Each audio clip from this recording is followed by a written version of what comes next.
It's just before 11 p.m. on the 18th of March, and port officials are discussing the imminent arrival of a cruise liner with more than 100 sick passengers on board. They've got 2 suspected cases of coronavirus on board. 27 cruise ships had already disembarked in Sydney Harbour that day. Port officials feared this ship could expose their staff to COVID-19 and were frantically trying to get more information. That's the one we thought it was. The Ruby Princess? Yeah. She just said, there's a few, they don't normally say, she just said, there's a few potential sick ones on there. A series of crucial decisions made in the days and hours before paved the way for the ship to dock. Passengers celebrating their last night on board had no idea of the dangers they faced. Give yourselves a big round of applause. Whole life's just turned upside down. Not something I'd wish on anybody. I don't have a life now. Despite knowing more than 120 passengers and crew had been held in isolation over a suspected flu outbreak, the New South Wales Health Department's experts assessed the vessel as low risk and decided that health officials would not need to attend. It was a serious misjudgment. They've all been highly sociable on the ship, and therefore the easiest and safest thing to do is assume that all of them are suspected cases. They're on a boat with a number of people who have reported to the medical officer on board that they felt unwell.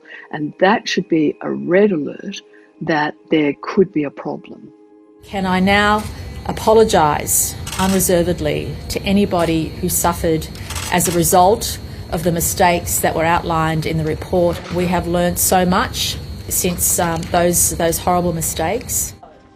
That apology came days after a damning report by a Special Commission of Inquiry, which found New South Wales Health's expert panel made a serious error when it failed to update its guidelines about suspected COVID cases before letting the passengers leave the ship.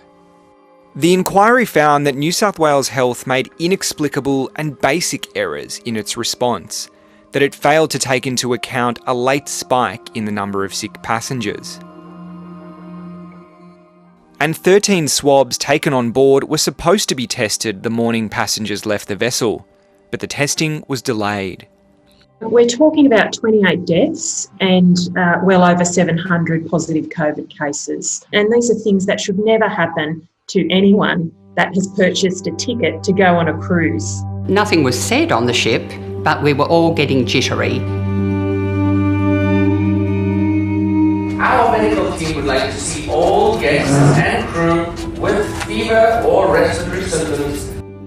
Bruce and Di McCallum say they had no idea there were so many sick passengers on board. I was very disappointed when I read that inquiry to see how many people were isolated in their cabins, and we didn't know. And of course, now we know that 100 turned into 600.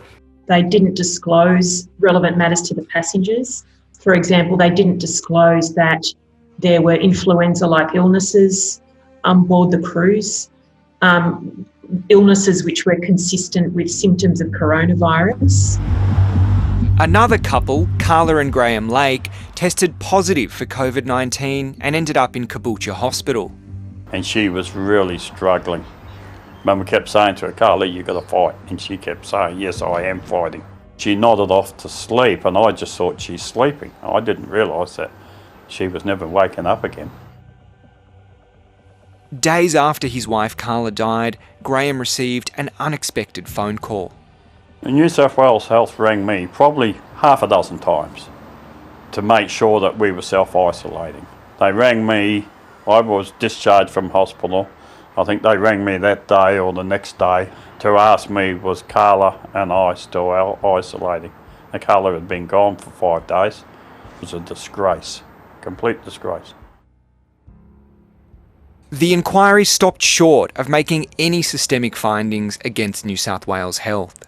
Decision to allow them off in relation to the health and biosecurity issue was one for New South Wales Health. The report also found the Australian Border Force had no part in the decision-making that allowed the ship to dock. That responsibility was shared by the Department of Agriculture and New South Wales Health. They really need to learn from this so that the families don't feel ignored, that their pain hasn't been for nothing. He just went downhill really quickly. We were both tested positive that day. His breathing was getting worse and worse. I was terrified. I said to myself, I can't go yet. I'm not ready to go. I'm not ready to leave my wife. And then on another occasion, I'm not ready to leave my children and grandchildren.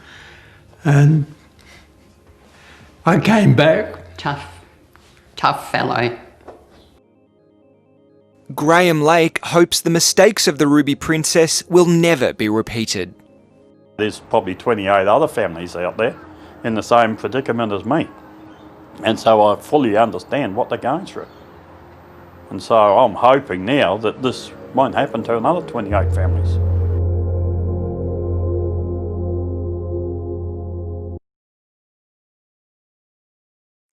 Hi, I'm Lee Sales. Thanks for watching this story. If you'd like to watch more of 730's stories, they are on the left of your screen.